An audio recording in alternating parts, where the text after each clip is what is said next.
हर बुरी चीज में कुछ अच्छा ढूंढने का प्रयास करो, तभी आपके साथ हर वक्त अच्छा होता जाएगा। अच्छाई ही एक है जो इंसान को आगे लेकर जाती है और बुराई इंसान को और भी नीचे लेकर जाती है। इसलिए हमेशा अच्छी सोच के साथ हर काम करें। ऐसी सीख गौतम बुद्ध ने कई सालों पहले उस वक्त की पीढ़ी को क्यों दी थी? इसके पीछे का रहस्य क्या है? आज इसी रहस्य के बारे में हम गौतम बुद्ध की कहानियों के माध्यम से जानेंगे। तो बिना देर किए चलिए उन कहानियों की शुरुआत करते हैं। पहली कहानी, कर्म क्या है? एक बार गौतम बुद्ध से उनके एक शिष्य ने पूछा, गुरुजी, कृपया हमें बताइए कि असल में कर्म क्या है। तब गौतम बुद्ध ने अपनी शिष्य से कहा कि कर्मों को समझने के लिए मैं तुम्हें एक कहानी सुनाता हूं। इस कहानी से तुम समझ जाओगे कि कर्म क्या है। गौतम बुद्ध अपने शिष्य को कहानी सुनाना आरंभ करते हैं। बुलंद शहर का एक राजा था। वो एक दिन घोड़े पर बैठकर अपने राज्य का भ्रमण कर रहा था। चारों तरफ भ्रमण करने के बाद वो एक दुकान के सामने आकर रुक गया। रुकने के बाद राजा ने अपने मंत्री से कहा, मंत्री जी, मालूम नहीं क्यों मुझे लगता है इस दुकानदार को कल के कल फांसी की सजा सुना दूं। इसे मृत्यु दंड देने की मुझे इच्छा हो रही है। मंत्री राजा से इसका कारण पूछ पाते, इससे पहले राजा उसके आगे निकल गए। मंत्री ने इस बात का कारण पता करने के लिए अगली सुबह भेष बदलकर जाम जनता का रूप लेकर दुकानदार के पास जा पहुंचा। वैसे दुकानदार चंदन की लकड़ियां बेचने का काम करता था। मंत्री ने दुकानदार से पूछा, भाई आपका काम कैसा चल रहा है? तब दुकानदार ने बताया कि उसका बहुत ही बुरा हाल है। लोग उसके दुकान पर तो आते हैं, चंदन को सूंघकर उसकी प्रशंसा बहुत ज्यादा करते हैं, लेकिन खरीदता कोई भी नहीं। और उसने आगे बताया कि मैं सिर्फ इसी इंतजार में हूं कि हमारे राज्य के राजा की मृत्यु हो जाए और उनके अंतिम संस्कार के लिए मुझसे बहुत सारी चंदन की लकड़ियां खरीद ली जाए। शायद वहां से मेरा व्यापार में और बढ़ोतरी हो जाएगी और मेरा व्यापार भी अच्छा हो जाएगा। मंत्री को सारी बात समझा आ जाएगी कि यही वो नकारात्मक विचार है जिसने राजा के मन को भी नकारात्मक कर दिया है। वो मंत्री बहुत ही बुद्धिमान था, इसलिए उसने सोचा कि मैं थोड़ी बहुत चंदन की लकड़ियां खरीद लेता है। उसने दुकानदार को कहा, क्या मैं आपसे थोड़ी बहुत लकड़ियां खरीद सकता हूं? दुकानदार ये सुनकर बहुत ही खुश हो गया। उसने सोचा कि चलो कुछ तो बिका। इतने समय से कुछ भी नहीं बिक रहा था। उसने चंदन के लकड़ी को कागज से लपेटा और अच्छी तरह से पैकिंग करके वो लकड़ी मंत्री को दे दी। मंत्री अगली सुबह चंदन की लकड़ी लेकर राजा के दरबार में पहुंच गया और राजा से कहा, महाराज, यो जो दुकानदार है उसने आपके लिए तोहफे के रूप में चंदन की कुछ लकड़ियां भेजी हैं। ये बात सुनते ही राजा बहुत खुश हो गया और मन ही मन सोचने लगे कि यार, मैं बेकार में ही उस दुकानदार के बारे में गलत बातें सोच रहा था। राजा ने चंदन की लकड़ी को हाथ में लिया। उसने अच्छी तरह से उसको सूंघा। उसमें से बहुत ही अच्छी सुगंध आ रही थी। राजा इससे बहुत ज्यादा खुश हुए और उस दुकानदार के लिए मंत्री के हाथों से सोने के सिक्के भिजवा दिए। उसी आम जनता का रूप लेकर मंत्री अगले दिन सोने के सिक्के के साथ दुकानदार के पास पहुंचा। दुकानदार बहुत ही खुश हुआ। उसने सोचा, मैं राजा के बारे में कितनी गलत बातें सोच रहा था। राजा तो बड़े ही दयालु हैं दोस्तों। यहीं पर गौतम बुद्ध ने यह कहानी खत्म कर दिया। ये कहानी जब खत्म हुई तब गौतम बुद्ध ने पूछा कि अब आप बताइए कि कर्म क्या होता है।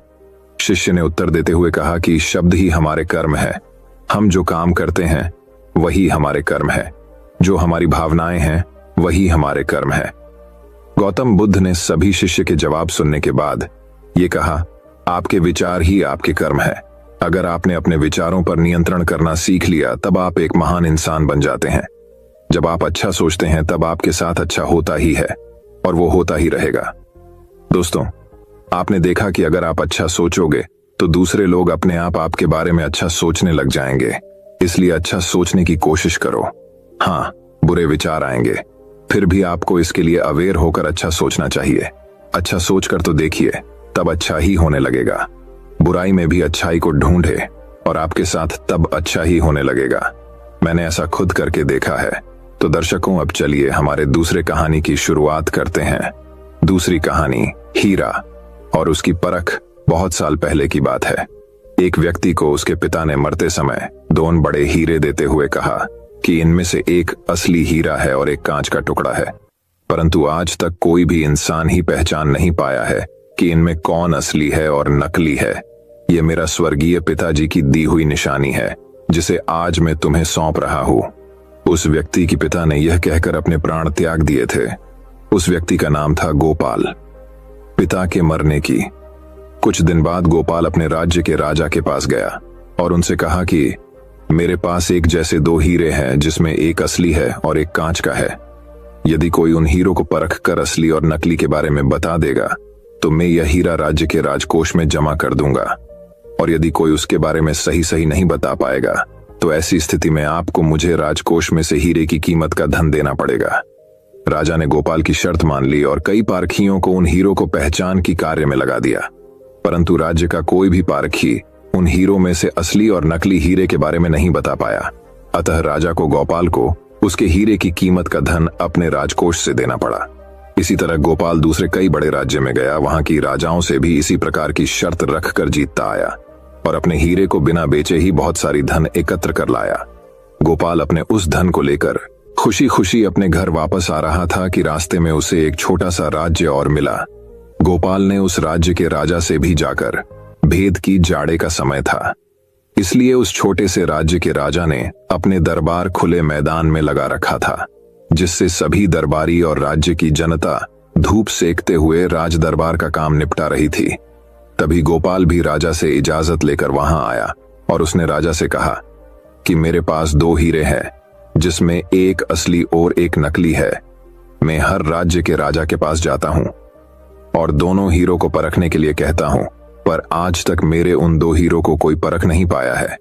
इसलिए मैं विजेता बनकर घूम रहा हूं और अब आपके राज्य में अपनी वही शर्ट लेकर आया हूं। गोपाल ने अपने दोनों हीरे राजा के सामने पर रखकर कहा, अगर आपके राज्य में किसी ने मेरे असली और नकली हीरे को परख लिया तो मैं हार जाऊंगा और अपना यह कीमती हीरा आपके राज्य के राजकोष में जमा करवा दूंगा। यदि आपके राय में कई इन्हें परख नहीं पाया तो इस हीरे की जो कीमत है, इतनी धनराशि आपको मुझे देनी होगी। राजा और राजा की दरबारियों ने उन हीरो को देखकर कहा कि हम नहीं परख सकते हैं कि इसमें कौन असली है और कौन नकली है। तभी प्रजा के बीच में से एक जंघा आदमी उठा और उसने कहा कि मुझे इन हीरो को परखने का एक अवसर दिया जाए। बात राज्य की प्रतिष्ठा का था, इसलिए राजा ने उस अंधे आदमी को नहीं रोका, उसको हीरे को परखने की इजाजत दे दी। उस अंधे आदमी ने उन दोनों हीरो को हाथ से छुआ और तुरंत ही कह दिया कि यह असली है और यह कांच का टुकड़ा है। अंधे की बात सुनकर गोपाल ने बोला, सही परखा आपने, परंतु मैं हारने से पहले यह जरूर जानना चाहूंगा कि बिना आंखों के हीरे और कांच को कैसे पहचाना आपने। उस अंधे आदमी ने कहा कि हम सभी लोग धूप में बैठे हुए हैं और तुम्हारे हीरे भी इन धूप में ही रखे हैं। जो इस धूप में भी ठंडा बना रहा है वो हीरा है और जो गर्म हो गया वह कांच है। दोस्तों, हमारे जीवन में भी आप इस बात को देखना कि जो इंसान बात बात पर गर्म हो जाए, किसी से उलझ जाए, वह इंसान कांच है, और जो इंसान विपरीत परिस्थितियों में भी ठंडा रहे वो इंसान हीरा होता है। तो अगर कुछ बनना है तो हीरा बनो, फालतू के कांच नहीं तो दर्शकों। अब चलिए हमारी तीसरी कहानी की शुरुआत करते हैं। तीसरी कहानी, चाणक्य जैसी एक आदमी। एक बार मूसलाधार वर्षा होने के कारण एक नदी के किनारे बसे एक गांव में भीषण बाढ़ आ गई। नदी के पानी ने रात के अंदर उस गांव को चारों तरफ से घेर लिया था। पानी तेजी से लोगों के घरों में घुसना शुरू हो गया था। लोग घबराकर अपने घरों का सामान बेचने में लग गए थे। तब तक लोगों के लगभग सारे जानवर पानी में बहकर इधर उधर जाने लगे। तब गांव के सभी लोग अपने जरूरत का सामान लेकर अपने परिवार सहित गांव से थोड़ी दूर एक ऊंचे टीले पर जाकर बस गए और बारिश के रुकने और अपने गांव से नदी के पानी के निकलने की प्रतीक्षा करने लगे थे। परंतु जब गांव वालों को यह पता चला कि उस बाढ़ के और बढ़ने की संभावना है और इस बार उस बाढ़ में ये ऊंचा टीला भी पानी में डूब सकता है, तो सभी गांव वालों ने वहां से पलायन करने का निश्चय कर लिया था। गांव के मछुआरों ने अपनी छोटी छोटी नाव को उस नदी में उतार दिया था, जिसमें गांव के लोग अपने सामान के संभार हो गए थे। उन गांव वालों में से एक व्यक्ति ऐसा भी था जिसके पास उसका पालतू कुत्ता भी था।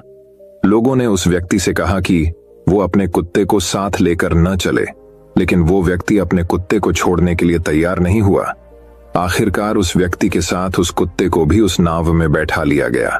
कुत्ता आखिर था तो जानवर ही, इसलिए वो नाव पर शांत कैसे बैठ सकता था। नाव चलने की कुछ देर बाद ही कुत्ते ने नाव पर उछलना कूदना और भौंकना शुरू कर दिया। कुत्ते के डर से जब नाव से बैठे आदमी अपनी जगह से हिलते डुलते थे तो दो छोटी सी नाव अपना संतुलन खोने लगती थी, जिससे नाव में बैठे सभी लोग घबरा जाते थे। कुत्ते का मालिक अपने कुत्ते को बहुत संभालने की कोशिश करता था, परंतु वे इन प्रयास में कामयाब नहीं हो पाता था। इसलिए अब उसे भी कुत्ते को अपने साथ लेकर आने की भूल पर पछतावा होने लगता है। कुत्ते के उछल कूद से जब सभी लोग बहुत परेशान होने लग जाते हैं, तब उस नाव पर सवार एक लड़का कुत्ते के मालिक से कहता है, अगर आप कहते हैं तो मैं इस कुत्ते को 1 मिनट में सही कर सकता हूं। अब कुत्ते के मालिक के पास उस लड़के की बात मान लेने के अलावा कोई चारा भी नहीं था, और कुत्ते के मालिक के हाँ करते ही उस लड़के ने कुत्ते को उठाकर नदी में फेंक दिया। बस फिर क्या था, मैंने कुत्ता पानी के बहाव में जोर जोर से हिचकोले खाने लगा। वो अपनी जान बचाने की कोशिश में तेजी से उस नाव का पीछा करने लगा। कुछ देर तक सबक सीखने के बाद उस लड़के ने कुत्ते को सहारा देकर उस नाव पर वापस चढ़ा लिया। नाव पर वापस आते ही वो कुत्ता अपने मालिक के पैरों के पीछे दुबक कर चुपचाप मिनमिनाता रहा था। लड़के की इस चतुराई को देखकर नाव में बैठे लोग उसके बहुत प्रशंसा करने लगते हैं। कुत्ते का मालिक उस लड़के से पूछता है कि कुत्ते को शांत करने के लिए तुम्हारे दिमाग में ये युक्ति कैसे आई? वो लड़के ने सभी को समझाते हुए ये कहा कि कभी दूसरे की परेशानी या उनके दुख का पता हमें तब तक नहीं चल पाता जब तक हम स्वयं उस परिस्थिति में नहीं आते। इसी तरह इस कुत्ते को भी पता नहीं था कि इसकी वजह से हमारी जान को खतरा हो रहा है, मगर अब खुद पानी में गिरने के बाद इसे इस नाव की और परिस्थिति को समझ में आ गया। अब ये दोबारा उछल कूद नहीं करेगा। जब सभी लोग सुरक्षित नदी पार करके एक सुरक्षित स्थान पर पहुंच जाते हैं तो सभी एक बार फिर उस लड़के को धन्यवाद कहते हुए उसकी सूझबूझ और सीख की प्रशंसा करते हैं। उसी दिन से गांव के सभी लोग उस लड़के को चाणक्य की दूसरे रूप मानने लगे। तो दर्शकों, अब चलिए हमारे चौथी कहानी की शुरुआत करते हैं। चौथी कहानी, समय। एक बार स्वामी विवेकानंद को नदी पार करना था और वो नदी के पास में खड़े थे। तभी एक साधु ने आकर उनसे पूछा कि क्या आप ही स्वामी विवेकानंद हो? तब स्वामी जी ने जवाब दिया कि मैं ही स्वामी विवेकानंद हूं। तभी उस साधु ने पूछा कि स्वामी जी, आप यहां पर क्या कर रहे हो? स्वामी जी ने कहा कि मुझे नदी पार करना है और मैं नाव का इंतजार कर रहा हूं। तभी साधु ने घमंड में कहा, तुम इतने बड़े इंसान हो, कई सारे लोग तुम्हें अपनी प्रेरणा का स्रोत मानते हैं और तुम एक नदी पार नहीं कर सकते। देखो, मैं तुम्हें नदी पार करके बताता हूं। तभी उस साधु ने पानी पर चलकर उस नदी को पार किया और फिर से पानी पर चल करके स्वामी जी के पास लौट कर आए और स्वामी जी को बोलने लगे कि देखो, मेरे पास इतनी शक्ति है, मेरे पास इतना टैलेंट है, मेरे पास इतना ज्ञान है, उसके बावजूद भी मुझे कोई नहीं जानता। और तुम्हारे पास कोई ध्यान नहीं, कोई शक्तियां नहीं, उसके बावजूद भी तुम्हें सब जानते हैं।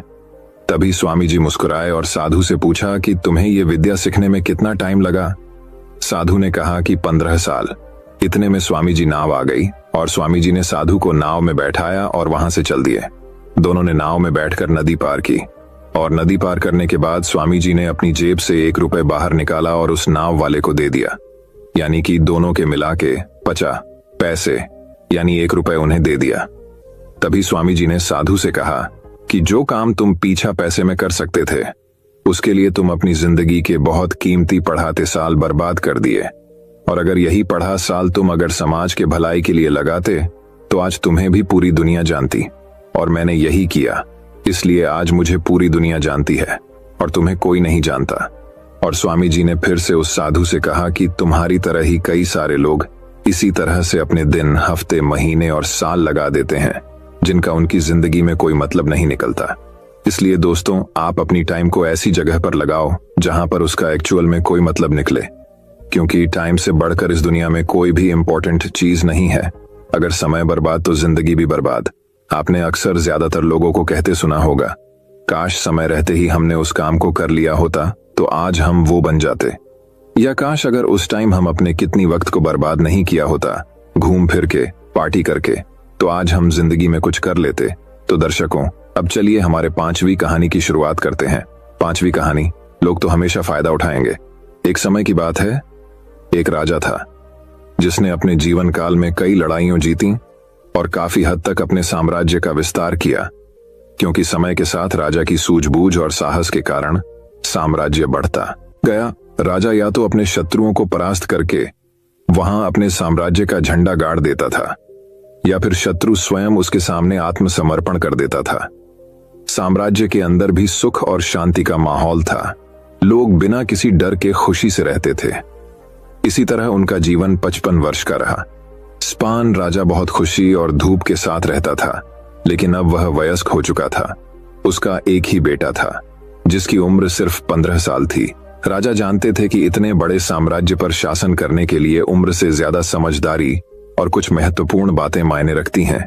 जो इन बातों को अपना लेता है, वह इतने बड़े साम्राज्य पर आसानी से शासन कर सकता है। तभी एक दिन राजा ने बेटे को अपने कक्ष में बुलाया और कहा कि सुनो बेटा, ऐसा नहीं होता। इससे कोई फर्क नहीं पड़ता कि आप 15 साल के हैं या 55 साल के। दुनिया आपकी हैसियत के मुताबिक आपकी इज्जत करेगी।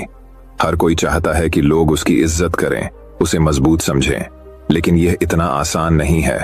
अगर आप चाहते हैं कि लोग आपका सम्मान करें, तो सबसे पहले यह याद रखें, कभी किसी से आपका सम्मान करने के लिए न कहें, किसी से सम्मान की भीख न मांगें। यह कमजोरी की निशानी है, क्योंकि सम्मान लोगों के लिए एक शक्ति है। आप बने इतना अनमोल और शक्तिशाली ताकि उन्हें आपका सम्मान करना पड़े। क्या आप जानते हैं लोग समुद्र का सम्मान क्यों करते हैं? क्योंकि वह किसी को भी उसका सम्मान करने के लिए नहीं कहता है। समुद्र की शक्ति से प्रभावित लोग उसका सम्मान करते हैं, क्योंकि वह शक्तिशाली है। लोगों के मन में समुद्र के प्रति सम्मान के अलावा आपके पास उस तरह की ताकत बनने का कोई और तरीका नहीं है ताकि लोगों को किसी भी स्थिति में आपका सम्मान करना पड़े। इसके लिए आप स्वयं को जीवन के हर पहलू में मजबूत और शक्तिशाली बनाएं। अपना वादा हमेशा पूरा करें, इससे आपको स्वचालित रूप से सम्मान मिलेगा। साथ ही दयालु बने और दूसरों का भी सम्मान करें। ये याद रखें कि हमेशा दूसरों से सीखते रहें। कुछ न कुछ घटित होता रहता है। आप कभी भी सब कुछ नहीं जान सकते। जीवन की वास्तविक शिक्षा भी वास्तविक जीवन से ही मिलती है। युवावस्था में आप जितनी अधिक चुनौतियों का सामना करेंगे, आप उतने ही अधिक मजबूत बनेंगे। आने वाले समय में आप और अधिक प्रगति करेंगे। यह जीवन का वह समय है जहां आपको लड़कियों के प्यार में नहीं पड़ना है, बल्कि खुद को मजबूत बनाने पर ध्यान केंद्रित करना है। जब आप एक अनमोल और शक्तिशाली व्यक्ति बन जाएंगे, ताकि जब आप बनना चाहें तो यह अपने आप आ जाए। अपने जीवन में बेहतरी लाएं और आगे बढ़ना शुरू करें, तो कुछ लोग आपको पीछे खींचने की कोशिश करेंगे। ये लोग आपके मित्र या परिवार में से कोई भी हो सकते हैं, या आपके सपनों का मजाक उड़ाएंगे, या आपको ऐसी आदतें अपनाने के लिए कहेंगे जिससे आपका समय और ऊर्जा बर्बाद होती है, क्योंकि वे आपको आगे बढ़ते नहीं देखना चाहते हैं। वे आपकी प्रगति से ईर्ष्या करेंगे, क्योंकि उनकी कमजोरी और आलस्य के कारण वे काम करने में असमर्थ हैं। इसलिए ये नहीं चाहते कि आप ऐसा कर सकें। साथ ही लोग आपको पीछे खींच लेंगे, क्योंकि कुछ दोस्ती सिर्फ थोड़े समय के मनोरंजन के लिए बनाई जाती है।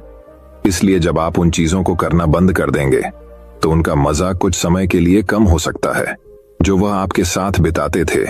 इसीलिए वे आपको पीछे खींचने की कोशिश करेंगे और आपको अपने जैसा बना देंगे।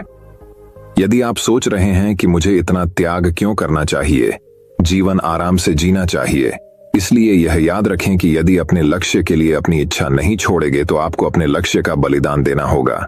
यदि आप लक्ष्य के लिए हार मानेंगे और कुछ समय के लिए मौज मस्ती में फंस जाएंगे, तो जीवन के अंतिम चरण में आपको पछताना पड़ेगा। राजा ने आगे कहा, जब आप लक्ष्य के लिए काम करना शुरू करेंगे, तो आपको ऐसे नए लोग मिलेंगे जो आपको समझेंगे और आपको आगे बढ़ने में मदद करने के लिए तैयार होंगे। इसलिए उन लोगों को प्राथमिकता देना शुरू करें जो आपके मूल्यों और लक्ष्यों के साथ संरेखित हों।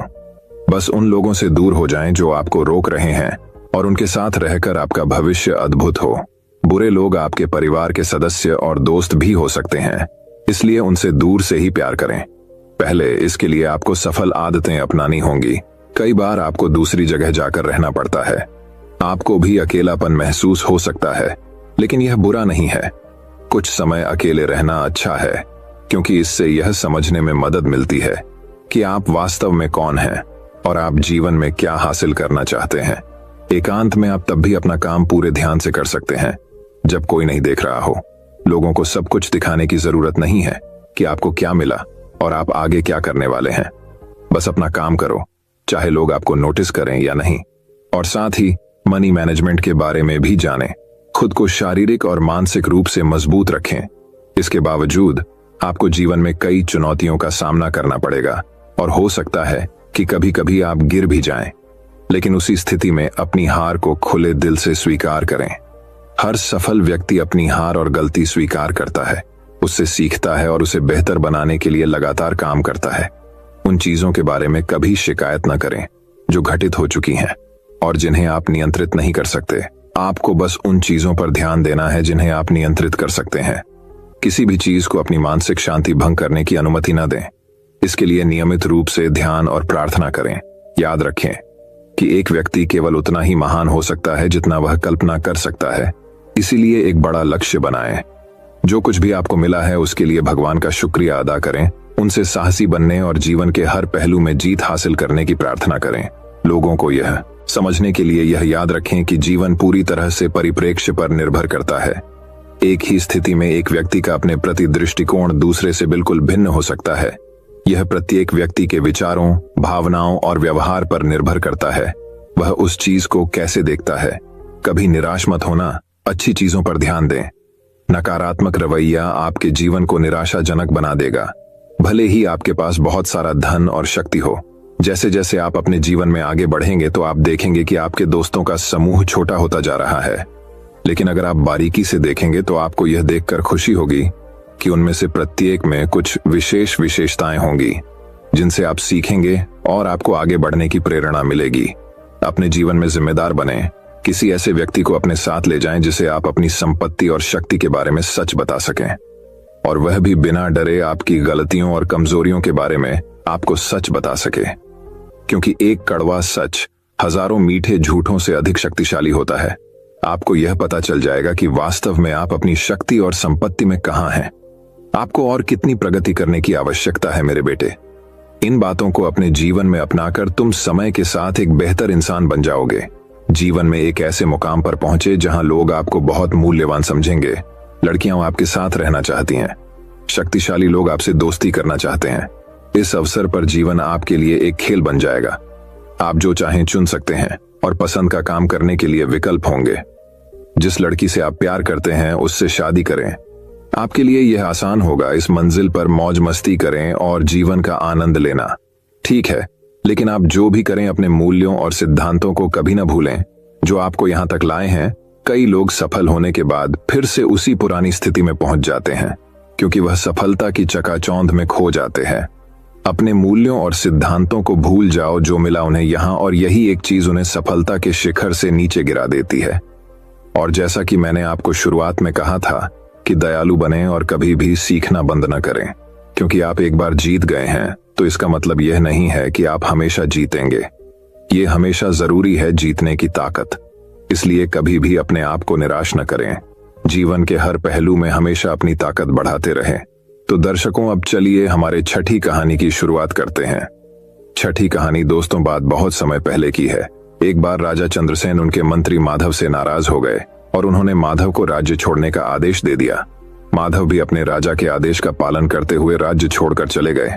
कुछ दिन बीते और राजा चंद्रसेन को माधव की याद आने लगी, क्योंकि चंद्रसेन को सभा में कोई भी निर्णय लेना होता था तो वह माधव की सलाह से ही लेते थे और उन्हें निर्णय लेने में आसानी होती थी। फिर एक दिन चंद्रसेन ने अपने सैनिकों को कहा कि जाओ माधव को ढूंढकर मेरे पास वापस लाओ। सभी सैनिक माधव को ढूंढने के लिए एक गांव से दूसरे गांव जाने लगे, लेकिन उनको माधव नहीं मिला। फिर राजा चंद्रसेन ने माधव को ढूंढने के लिए योजना बनाई और उन्होंने अपने सैनिकों को कहा कि जाकर गांव में संदेश दो कि मुझे हर गांव से बुद्धि से भरा हुआ घड़ा चाहिए। अगर गांव का मुखिया बुद्धि से भरा हुआ घड़ा नहीं लाएगा तो उसे घड़े में हीरे जवाहरात भरकर लाने होंगे। ये संदेश सभी गांव वालों के पास पहुंच गया और सभी गांव के मुखिया परेशान हो गए। सभी गांव के मुखिया ने अपने गांव में सभा बुलाई। तभी एक गांव में माधव एक किसान के खेत में बेस बदलकर काम कर रहे थे।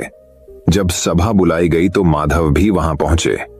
जैसे राजा अकबर ने कहा था, गांव के मुखिया ने वैसा ही गांव वालों को बताया और सभी चिंतित हो गए। फिर माधव ने कहा कि आप मेरे को एक घड़ा दे दो और मैं 1 महीने के बाद में उसमें बुद्धि भरकर आपको दे दूंगा। आप जाकर राजा को दे देना। गांव वालों के पास और कोई चारा नहीं था और सभी माधव की बात से सहमत हो गए। फिर माधव वहां से अपने खेत में चले गए। वहां जाकर टहनी के साथ लगे हुए कद्दू को घड़े के अंदर डाल दिया और टहनी को काटा नहीं। माधव उस कद्दू को अच्छे से खाद देते रहे और महीना पूरा हो गया और कद्दू का आकार भी बहुत बड़ा हो गया। अब कद्दू इतना बड़ा हो गया था कि वह घड़े के आकार से भी बड़ा लगने लगा था और उसे घड़े से बाहर नहीं निकल सकता था। फिर माधव ने घड़े को कपड़े के साथ ढककर गांव के मुखिया को दिया और कहा कि जाकर राजा चंद्रसेन से कहना कि घड़े के अंदर बुद्धि है और इस घड़े को बिना तोड़े और इसको बिना कांटे बाहर निकालना है। गांव का मुखिया राजा चंद्रसेन के पास गए और उन्होंने वही कहा जो माधव ने कहा था। राजा अकबर ने कपड़ा उतारा तो देखा कि उसके अंदर कद्दू है और चंद्रसेन समझ गया कि यह सोच और कोई नहीं रख सकता है, यह माधव घड़े का ही दिमाग है। फिर राजा चंद्रसेन ने गांव के मुखिया से पूछा कि यह घड़ा उसे किसने दिया है। मुखिया ने बताया कि हमारे गांव के एक किसान के खेत में एक आदमी काम करता है, उसने यह घड़ा मुझे दिया है।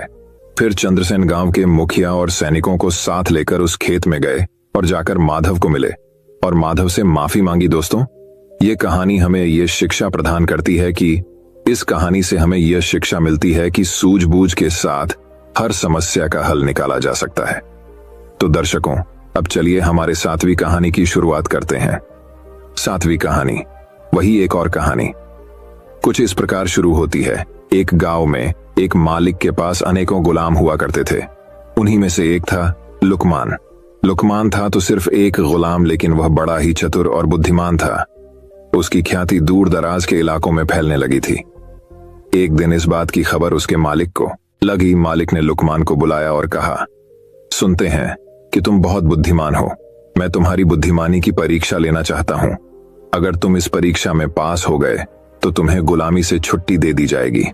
अच्छा जाओ, एक मरे हुए बकरे को काटो और उसका जो हिस्सा बढ़िया हो उसे ले आओ। लुकमान ने आदेश का पालन किया और मरे हुए बकरे की जीभ लाकर मालिक के सामने रख दी। कारण पूछने पर कि जीभ ही क्यों लाया, लुकमान ने कहा, अगर शरीर में जीभ अच्छी हो तो सब कुछ अच्छा ही अच्छा होता है। मालिक ने आदेश देते हुए कहा, अच्छा, इसे उठा ले जाओ और अब बकरे का जो हिस्सा बुरा हो उसे ले आओ। लुकमान बाहर गया, लेकिन थोड़ी ही देर में उसने उसी जीभ को लाकर मालिक के सामने फिर रख दिया। फिर से कारण पूछने पर लुकमान ने कहा, अगर शरीर में जीभ अच्छी नहीं तो सब बुरा ही बुरा है। उसने आगे कहते हुए कहा, मालिक, वाणी तो सभी के पास जन्मजात होती है, परंतु बोलना किसी किसी को ही आता है। क्या बोलें, कैसे शब्द बोलें, कब बोलें, इस एक कला को बहुत ही कम लोग जानते हैं। एक बात से प्रेम झड़ता है और दूसरी बात से झगड़ा होता है। कड़वी बातों ने संसार में न जाने कितने झगड़े पैदा किए हैं।